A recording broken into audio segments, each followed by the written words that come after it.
Welcome back, and as always, thank you so much for joining me today. You're in for a treat. I've asked a friend and therapist to come in and do an interview with me today. Her name is Sharon, and she specializes in infidelity, sexual addiction, and narcissism. She's also a survivor of infidelity and sex addiction, and she'll share more about her husband's struggles and how they have made it to the other side and put on conferences and have intensives for couples who are dealing with these types of issues. I'm going to ask her today to share some thoughts on how she made it through. Now, I will tell you, she was a therapist when she discovered her husband's infidelity and sexual addiction. And she will be the first to tell you, while she was a very educated, brilliant therapist, she had no clue how to navigate through this. And so it was a learning process for her. She's got over 20 plus years in the field. She's someone that you can trust. She's someone that you can listen to.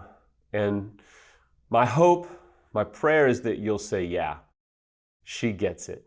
And so buckle up, enjoy this interview with Sharon. I'm confident she's going to comfort you. She might even confront you a little bit, but at the end of the day, she's another survivor that can help you get through what's probably a very difficult time for you. Hi, Sharon. Thank you for joining me today. Hey, Sam, how are you? You know, I'm really doing great. I'm so excited to have you come in. I think you have so much to give our viewing audience. I think we're going to have a great time. We both like to enjoy ourselves and just kind of shoot straight.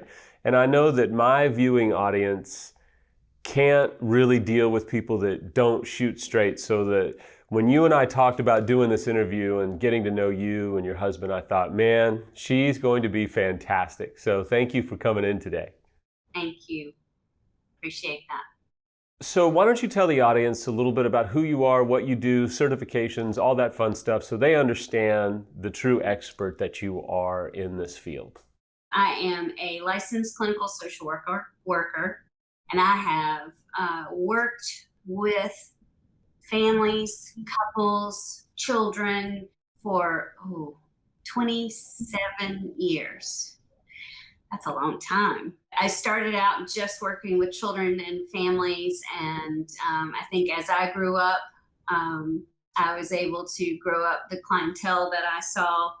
And so now I only work with adults, and my favorite certification that I've ever gotten, the most training I probably had until I became a betrayal trauma specialist, was in play therapy.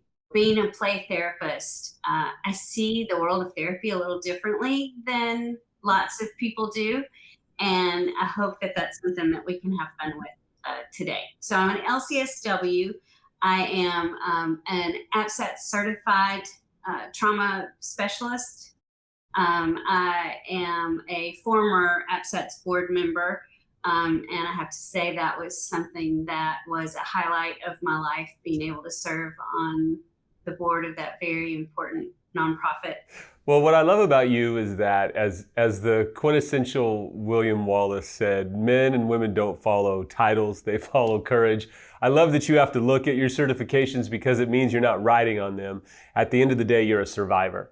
And I know my audience, particularly the betrayed spouses, male and female, can look at you and hear from you and say, okay, this woman gets it, and she understands what it feels like to be a betrayed spouse. That's what means most to our audience, is that you've been there, you've felt it, you've come out of it, and you're on the other side, right?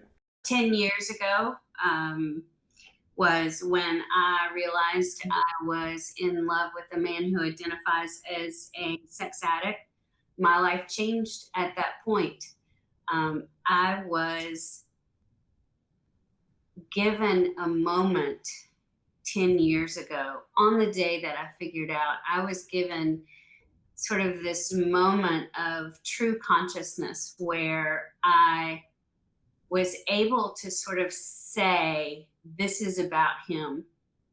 And I don't know how it happened. I don't know how I got so lucky for that to be, but I made a commitment to myself that night, after I'd stayed up all night reading everything on the internet. I was a therapist before, but sex addiction was not something that I knew anything about.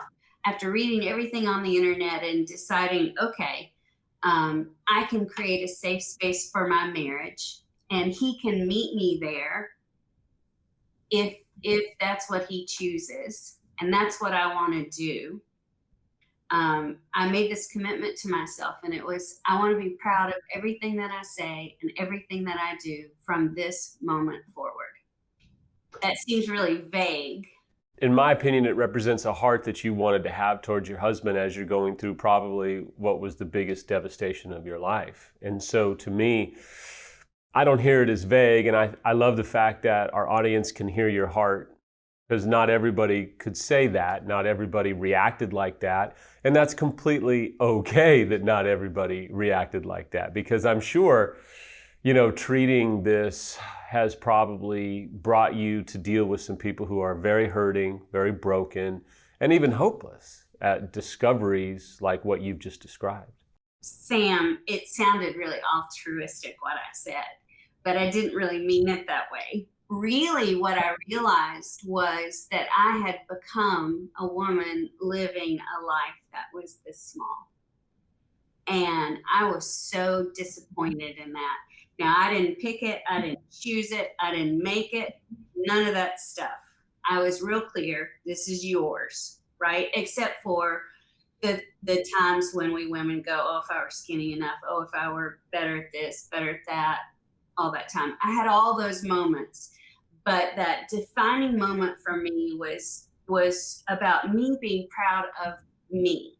And I wanted to selfishly say, I've given up on who I am to live with this man. I've stopped being the type of wife that I dreamed of being, the type of mother that I dreamed of being, type of person, daughter, sister, friend, all of it. I couldn't tolerate that piece of it. So that's really what that statement was about.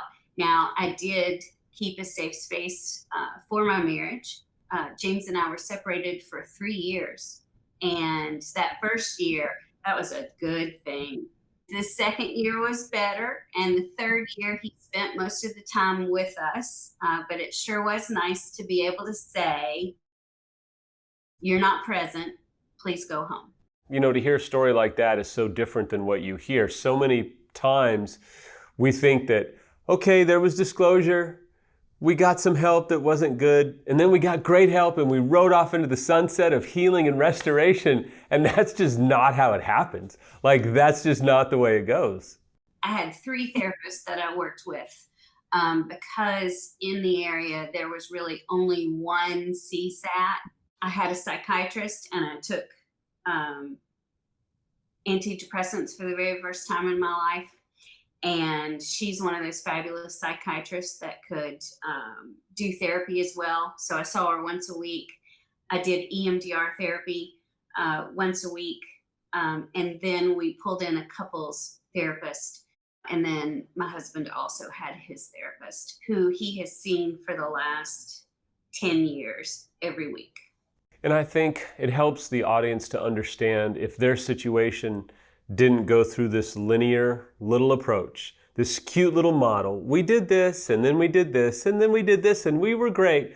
I think so many people take a deep breath at what you just said and go, whew, okay, I feel better about myself. Because as you alluded to, betrayal trauma has become now, unfortunately, in our world, a little bit of a buzzword, right? Oh, betrayal trauma, betrayal. Well, what does that mean? And the only people that know what that means are the people that have been through it, who've studied it, who are in many cases certified in it and have lived it out. And so, I guess my first question about betrayal trauma is, how did it change you? How does it change your clients? What does it do to them?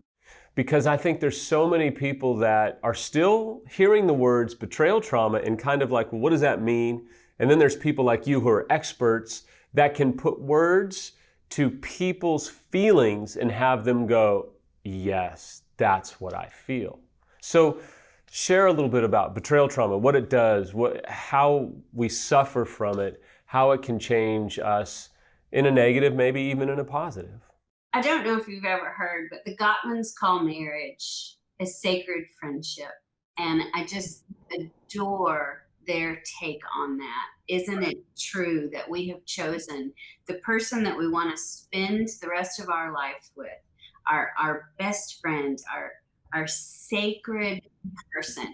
When one of those persons start looking outside of that sacredness, that's when betrayal trauma happens.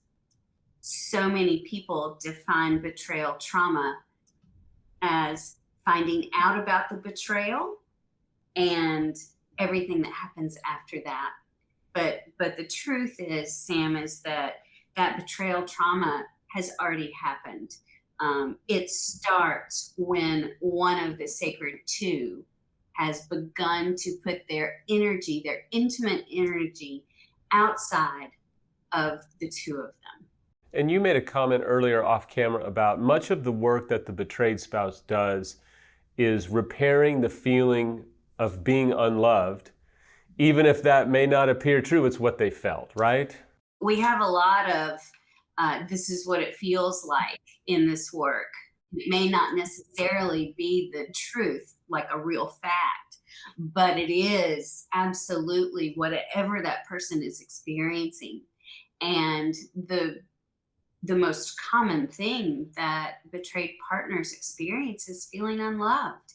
Why doesn't my sacred partner, why doesn't that person I picked to love, adore, cherish, protect me, why is he not doing that? And why is he doing the opposite of that? That's a huge part of the work that has to happen in betrayal trauma recovery. And it's something that we must grieve. We must accept that we feel that, right? We have to grieve it, but we also have to be willing to look at it and look at ourselves and say, what makes me sacrifice my own self-love in order to stay in this relationship? And that is a huge question that I hear so many betrayed spouses kind of really pose to myself, therapists, what have you, male and female. Like so many of them feel like you're stupid for staying. You're stupid for giving them another chance. What do you say to those that are struggling with that? Well, I say that they were all in.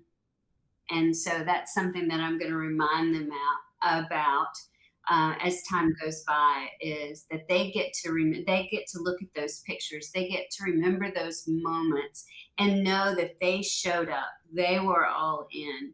So many betrayed partners come in and the first thing that they need to struggle with is, why have I stayed? I've had partners that come to me and say, I've known for 32 years. Why am I still in this marriage? And I want to say that my very first answer is that it is a biological sort of response as humans. And I think that, the betrayed has such a mountain of guilt and pain and hurt that they navigate through. And then there are these wonderful people that come along and throw out all these terms that are unvalidated, untested, and I think two of the most overused terms are sex addiction, although you are, in your story, you were dealing with a true sex addict. But so many people just say, well, it sounds like your partner's a sex addict, and they've never tested him, they've never put him through any kind of rigorous identifiable variables and all that. And the second one is narcissism. And we've talked about this because you're an expert in that. And so many people will just say, my partner's a narcissist. And I just think they're, dealing with narcissism. And it's become such a buzzword. And so when you hear thoughts like that, you're on the front lines every single day trying to help men and women heal, both betrayed and unfaithful. How do you deal with the narcissism piece? Like I said, I've been practicing for 27 years. I started out my mental health profession in a community mental health center. I got to work in the emergency room, helping diagnose people and decide if they were harmful to themselves and to others. And I came out of that experience really not only being able to think about diagnosing people, but being able to feel what different diagnoses, the reactions that it creates in myself. So when we think about the word narcissist, it is all about me, right? That's when you're calling someone a narcissist, you're recognizing that they're really selfish, that they're living a life that's all about them. I used to sing a song to my husband, and now you're going to see a little bit of my sassy part. But I used to sing the song, and it was about it's all about me. It's all about me. And then I can't sing, but then I would go me. That was not very therapeutic. I don't do that to my clients. But I was known to do that. It was all about him. Now, did my husband look like a person who had narcissistic personality disorder? Oh, yeah, he did. But really, what it was is he had lots of narcissistic traits, which is different. So when lay people call someone a narcissist, I want to say, hold on, because there is criteria that they must meet. There is a formal sort of assessment that happens, and people actually go to school to be able to diagnose this. And I think that it harms us so much if we step into a rigid stance as humans and label something and name it. We miss out on the opportunity to have a relationship with the person who we're labeling. Now, that's not to say that there are not true narcissistic personality people, but I'm going to tell you, in the 27 years that I have practiced, I think I've met 5 that have narcissistic personality disorder. So NPD is what that's called. Now, do men who are betrayers, do they have traits of narcissism? Yep, they do. But they don't meet typically the criteria for it. If I can tell you about meeting one a few years ago, this might help people go, oh, okay, that means something. Hearing that description. So a wife calls, and typically it's a wife that's calling, and she says, "You've got to meet with my husband and I." And so I met with her first, and then she said, "Okay, now I'm going to get him there." And already I'm like, "Okay, get him there, right?" And so she was just this precious woman. He pays our fee in cash when he walks in. We always get people to pay us before they see us, just in case we make them mad, right? So he comes in, and the very first thing out of his mouth is, "I know more than you all. I've already looked you up. I know what degrees you have, what your specialty is, and I know more than you all do. And there isn't anything that you all can tell me that I can't figure out for myself, and I don't know." And I got up and I went out to our receptionist and I put my hand out And she put that money, and I walked back into my office and I handed him the money and I said, good luck to you. We're not the folks that can help you. When you see people who maybe they're not full-blown narcissists, but they struggle with narcissistic traits, if you had to ballpark a couple of reasons what would you say are some of the main reasons that you see so much narcissism in the unfaithful? We're going to get into, this brings up attachment, attunement, childhood needs that were not getting met. Narcissistic tendencies come out of what's called narcissistic wounding. And it is more neglect than abuse. And it is the type of childhood where, we're going to talk about men, where the boy at that point was used to hold either his mother or his father up emotionally.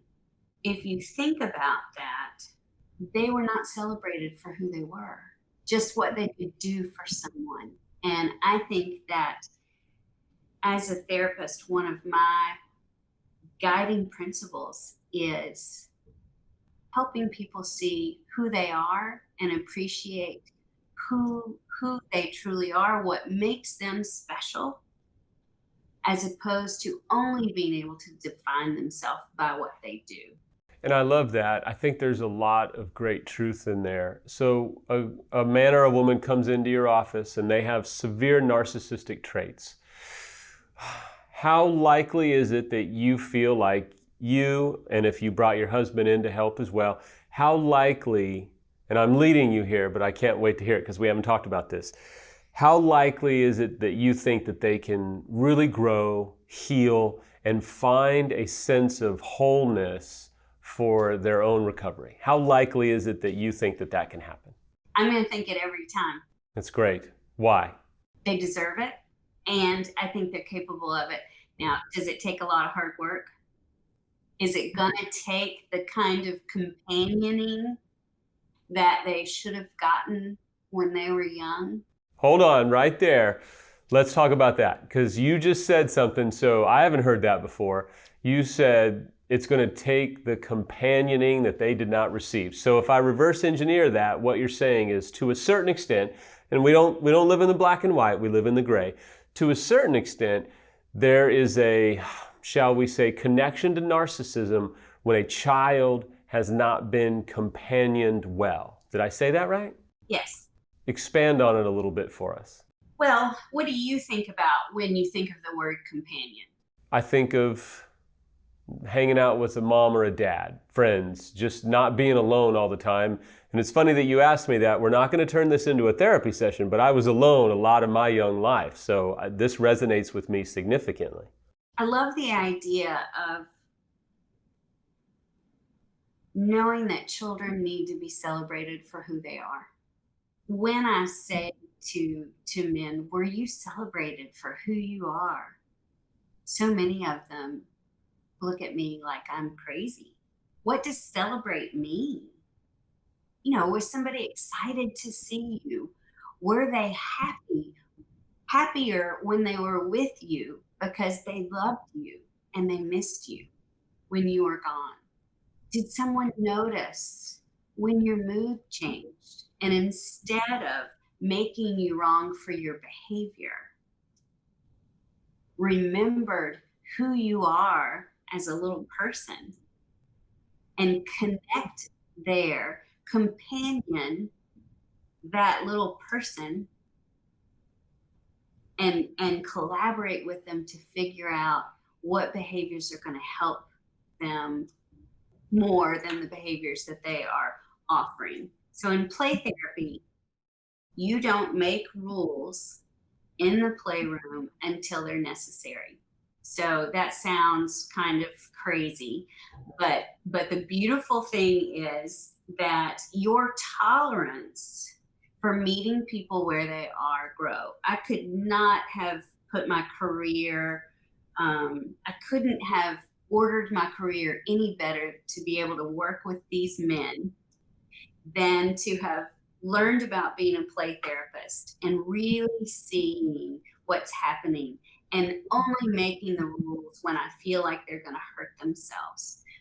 It allowed me to not just judge behaviors, but to really think about what's happening here. And I think that's so important because so many people, and I hate to say it, but it's true that so many therapists will label somebody a narcissist, or, man, they are exhibiting these incredible narcissistic traits. There's not really a lot of hope for them. And you don't find that to be true. It sounds to me like even the strongest of narcissistic traits, if they're willing to do the work with what we're talking about today, which is the childhood wound, the family of origin issues, you feel like they can be healed and find restoration even with their spouse. Is that accurate? We're not talking black or white. This is something that's really important. There are those men who cannot connect with other human beings. It is in their use of other human beings that define them as narcissists, right? But if it's just these traits, even if it's somebody who needs to be sung the me, me, me song, we feel we have an obligation, not just to the partner who more than likely was the one that reached out to us, but to him and their couplehood, to look under the hood and get to work on why. One of the things that we find is that as we go through and look at a negative and positive timeline with our intensive clients, as we do that, we recognize so many times that they have attributed others' actions wrongly. Their perception has not been correct. So let's roll back to the idea of this original narcissistic wounding. Let's say that dad works all the time and is never home, and mom has an oldest son. And it doesn't always have to be that, but let's just use that for an example. She may use that oldest son, no matter how old he is, as sort of her partner. We raise service dogs here in my family, and we commentate to these dogs all day long for as long as they are with us. It's the way that they learn about the world. Now, if she's commentating to her son as if he were her partner, and I don't mean anything sexual, but if she's not creating opportunities for him to be the celebrated child that he needs to be, living his own little kid life, he will never be able to see the reflection of who he truly is. And isn't narcissism about searching for the reflection of who you are? They missed that opportunity to see who they were in someone else's eyes. Not only did they miss the opportunity, but they had to sort of give it up. You know, we've talked about so much, and with guests who've been through this before, who work with people, I typically try and ask them to take the last 2 minutes. And Sharon, if you were to talk to a couple that just walked in, beaten, broken, hopeless, whether it's an unfaithful male or an unfaithful female, and they walk in and they say, Sharon, I have no hope that we can make it. What's the hope that you tell people? What's the hope that you share with those that are just at the end of their rope, looking for someone to finally give them a reason to maybe give it a shot and to pursue at least an attempt at restoration? our website is hopeforus.com. And part of the reason why we chose that is because we held hope for ourselves and continue to hold hope for ourselves, as well as hold hope for others. One of the things that we say is, now that you are here, you're not going to be the only one holding on to hope. And James and I and our team, we will hold on to hope. We'll hold on to the hope of your marriage until you can take over and hold it yourselves. I think that's really important. It takes me back to that companioning idea. As humans, we really need um, people beside us. We don't heal in isolation. And so many of these couples have been isolated in their treatment because they have not gotten the correct treatment, but also isolated in their lives because of what's happening. I always say to a partner, you're no longer alone.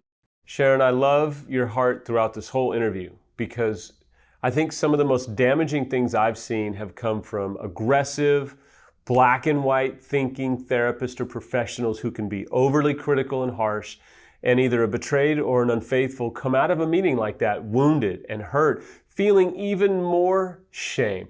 I love the fact that today I've not heard anything from you shaming or critical or harsh. I've only heard compassion and understanding. And so I really want to thank you for sharing your heart today. I really want to thank you for just coming in and giving us practical insight. So take just 30 seconds and tell our viewing audience a little bit more about your website, the intensives that you do.